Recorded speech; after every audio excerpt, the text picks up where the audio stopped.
Hello, everyone. My name is Christina from FITI LA office, and thank you for joining me on our webinar. In today's webinar agenda, I will be going over the new and improved FITI Connect system, the main update being the added mill card tab, meaning suppliers will be able to create and fill out their mill card information via FITI Connect moving forward. To my knowledge, up until now, suppliers have been submitting the mill card in PDF form to RLC via email, in which then the RLC team, they have to save the file, validate it, and then upload it to PLM. Once that is done, RLC team receives a material ID after validation in PLM, and then they inform the supplier of their material ID via email again. Now, as you can see, that is a lot of manual back and forth information exchange via email. So in order to streamline the process and the communication and to have 100% online submission of mill card, suppliers can now submit mill card through FITI Connect, in which RLC team will then review the mill card, and once it's approved, RLC PLM will automatically create and assign a material ID through EDI, and this material ID will be updated on the mill card, meaning suppliers will be able to see their material ID on the list of mill card when they search for it.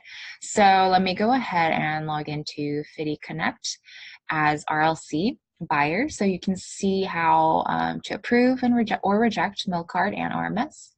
Also, if you do not have a user ID yet, please go ahead and reach out to a FITI account manager. If you do have your login ID and password, just use that same login info. I'm going to go ahead and log in.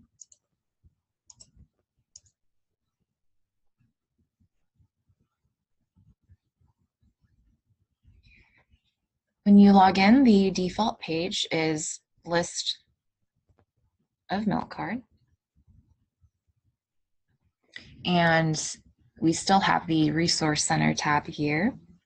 We now have the mill card, list of mill card, and RMS version 2, list of RMS. I know in the previous version we had RMS here, list of RMS, and let's see. I know for the supplier side, they have create list of RMS and create RMS in the previous version. But actually now it's going to look just like this. They'll just have RMS drop down and just list of RMS. And the reason why is they can now create their RMS under the mill card tab. So after they save and submit mill card, the next step for them is to automatically, they're gonna create an RMS. Okay. So list of mill card, of course you can search with mill card ID, material ID, supplier name, or by overall summary. And then there's the date range here, and it's the same as before. By default, it's a 2 weeks range. You can, of course, change the date. I'll just choose the 1st and click search.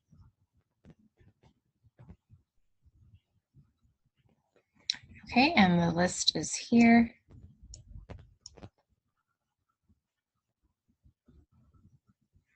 If you need to export this into an Excel file, there's an Excel button here.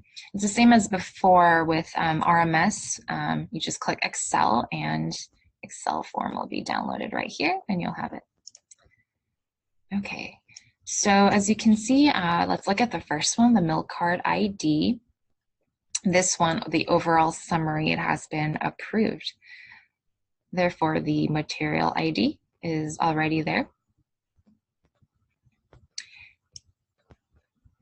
And then there's also rejected, and there's no material ID.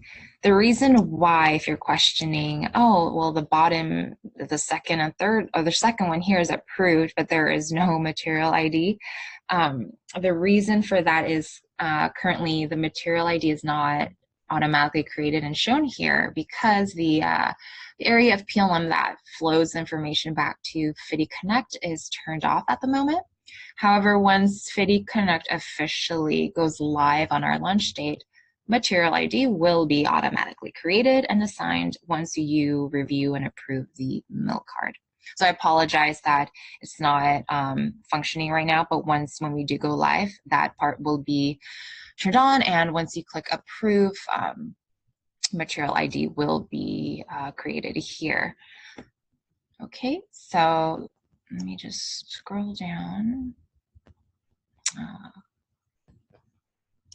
This one is not has been reviewed yet, so I'm going to go ahead and click on Mill Card ID.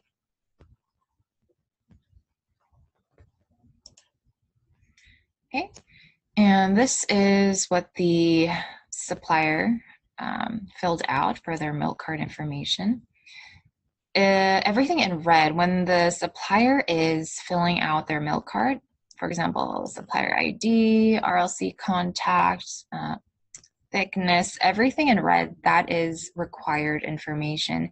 So if the supplier does not, if they don't put any information on it and they try to save it or save and submit, it will stop them. A pop-up window will show up saying, hey, you're missing information. You didn't fill out the required information.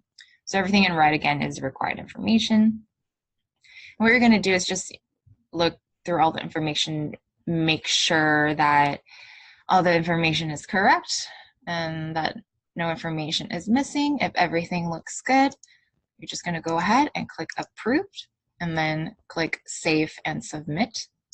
If for any reason you're going to reject it because information is incorrect or there is missing information, choose reject it, and you're going to put your explanation here under RLC remarks. So I'll just click approved and save and submit.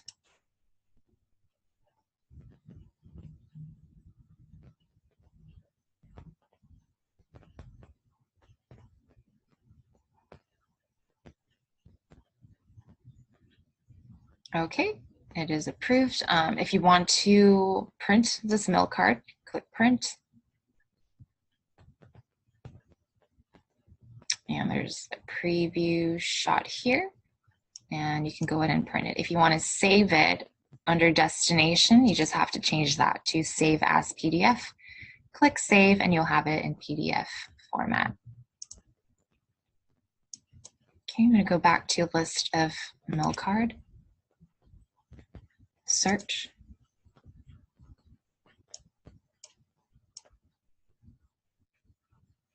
Okay, so this is the one that I just approved. And again, the material ID should be showing up here, but as of at the moment, it's not. Again, once FITI Connect goes live on our launch date, once you click approve, material ID will automatically be created and shown up here. When you approve or reject a mill card, suppliers will get an email notification as soon as their mill cards are reviewed.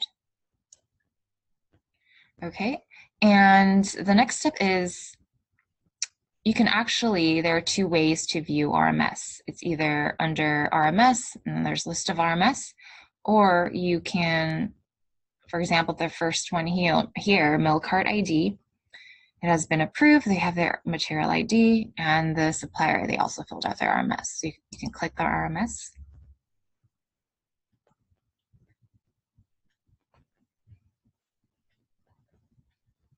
Okay, and this one, overall summary is pass.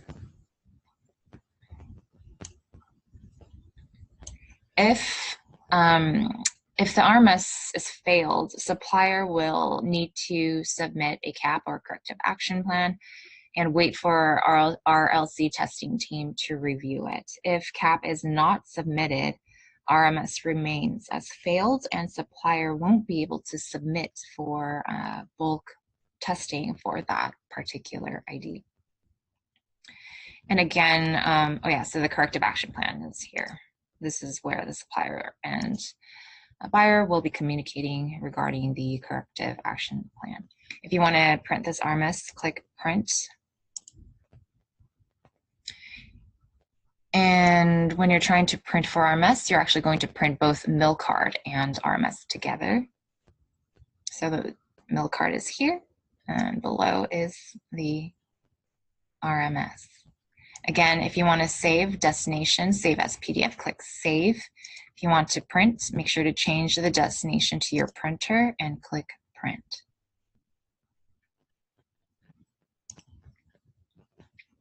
One thing I forgot to mention regarding milk card, revising the milk card. So for the suppliers, they can, once they submit their milk card, they cannot revise their milk card. They can only revise it once their milk card has been reviewed. So once it has been approved or rejected, then the suppliers can revise their milk card. Okay, and that's pretty much it. We will be uploading or sending out the revised user guide for you guys, and everything I went over today, all the required information, all the basic information, but the user guide is a little bit more detailed, so it will have a little bit more information. But if you still have any questions, comments, or concerns, please feel free to reach out to a FITI account manager. And thank you so much for joining me on our webinar today. Goodbye.